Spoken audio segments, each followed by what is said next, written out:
Assalamualaikum warahmatullahi wabarakatuh. Alhamdulillahirrabbilalamin. Wassalatu wassalamu ala asrafil anbiya'i wal mursalin Sayyidina Muhammadin wa ala alihi wa sahbihi ajma'in, amma ba'du. Puji syukur kepada Allah subhanahu wa ta'ala, yang mana pada kesempatan kali ini kami dapat mempresentasikan hasil kerja kami dalam keadaan sehat walafiat tanpa suatu halangan apapun.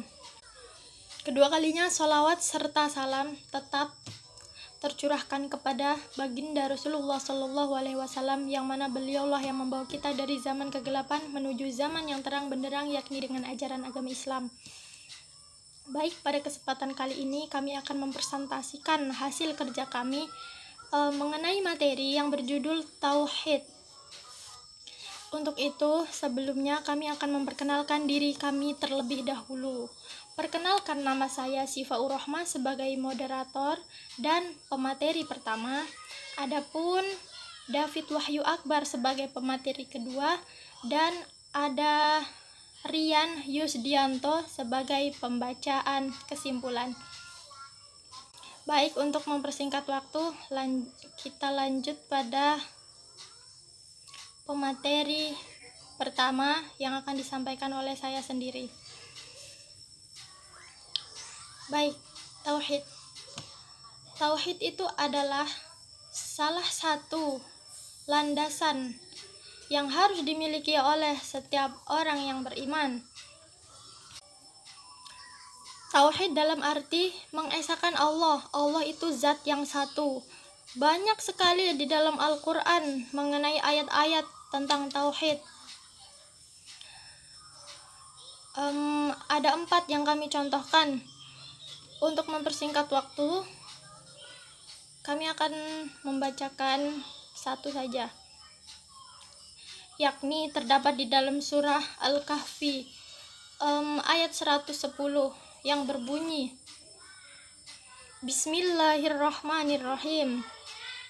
Qul innama ana basyarum mislukum yuha ilayya annama ilahukum ilahu wahid faman kana yarju liqa'a rabbih falya'mal 'amalan shalihan wa la yusyrik bi'ibadati rabbih ahada.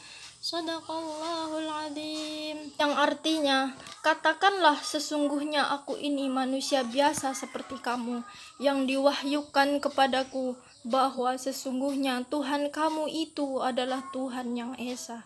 Barang siapa yang mengharap perjumpaan dengan Tuhannya, maka hendaklah ia mengerjakan amal yang soleh. Janganlah ia mempersekutukan seorang pun dalam ibadah kepada Tuhannya. Nah, makna ayat di atas adalah bahwa kita tidak boleh mempersekutukan Tuhan. Tauhid ialah kita tidak boleh mempersekutukan Tuhan.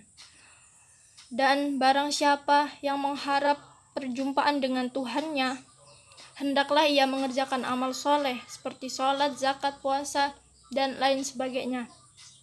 Dan ketika kita sholat, janganlah mempersekutukan Allah di dalam ibadah tersebut. Misalnya kita sholat dan di dalam sholat itu pikiran kita tentang dunia masih saja dibawa-bawa dalam sholat. Jadi kita harus fokus dalam beribadah. Mungkin hanya ini pemateri pertama yang dapat saya sampaikan. Untuk selanjutnya, pemateri kedua yang akan disampaikan oleh David Wahyu Akbar. Kepadanya saya persilahkan. Oke, saya di sini akan menyampaikan materi kedua yang berjudul Tauhid Zakat, Tauhid Sifat, Tauhid Rububiyah, dan Tauhid Uluhiyah. Yang pertama itu Tauhid Zakat. Secara definisi, Tauhid Zakat itu bisa diartikan sebagai definisi Allah tanpa berbentuk, berbau, tersusun, dan terarah. Beda seperti manusia yang tersusun seperti anggota tubuh, telinga, tangan, dan berbagai macam yang lainnya. Demikian juga kepada makhluk lainnya seperti malaikat, roh, dan jin. Yang pada hakikatnya juga semua itu terbentuk, tersusun, dan memiliki persamaan antara satu dengan lainnya. Yang kedua, tauhid sifat. Tauhid sifat atau kata sifat dalam bahasa Indonesia itu beda dengan arti di bahasa Arabnya. Dalam bahasa Arab mencakup segala informasi yang melekat pada suatu wujud, sehingga sifat bagi benda dalam bahasa Arab mencakup sifat benda itu sendiri, seperti besar kecilnya, tinggi rendahnya, warna keelokannya, dan lain-lainnya. Juga mencakup apa yang dilakukan, apa saja yang dimiliki, keadaan, gerakan, dan informasi lainnya yang ada pada benda tersebut. Dengan demikian, kata sifat Allah mencakup perbuatan, kekuasaan, dan apa saja melekat pada zat Allah. Dan segala informasi tentang Allah. Karena itu sering kita dengar ungkapan ulama dengan keagungan dan kebesarannya. Allah memiliki kaki yang sesuai dengan keagungan dan kebesarannya. Allah turun ke langit dunia dan lain-lainnya. Dan sekali lagi, sifat Allah tidak hanya berbentuk dengan kemurahan dan keindahannya. Yang ketiga, tauhid rububiyah. Rububiyah dalam kata dinasibatkan. Rububiyah dalam kata dinasibatkan kepada salah satu nama Allah, yaitu Rob. Nama ini mempunyai beberapa arti, antara lain Al-Murabbi, pemelihara, Al-Nashir, penolong, Al-Malik, pemilik, dan Al-Mushil, yang pembaik, Al-Ashid, tuan, dan Al-Wali, wali. Dalam teknologi syariat Islam, istilah tauhid rububiyah berarti percaya bahwa Allah lah salah satunya pencipta, pemilik, pengendali alam raya, yang dengan takdirnya menghidupkan dan mematikan serta mengendalikan alam dengan sunah-sunahnya. Dalam pengertian ini, istilah tauhid rububiyah belum terlepas dari akar makna bahasanya, sebab Allah adalah pemelihara makhluk, para rasul dan wali-walinya, pemilik bagi semua makhluknya, yang senantiasa memperbaiki keadaan mereka dengan pilar-pilar kehidupan telah diberikan kepada mereka. Tuhan kepada siapa derajat tertinggi dari kekuasaan itu berarti berhenti, serta wali atau perlindung yang tak terkalahkan, yang menghendaki urusan para wali dan rasul-rasulnya. Yang terakhir, tauhid uluhiyah. Kata uluhiyah diambil dari kata ilah, berarti yang disembah dan ditaati.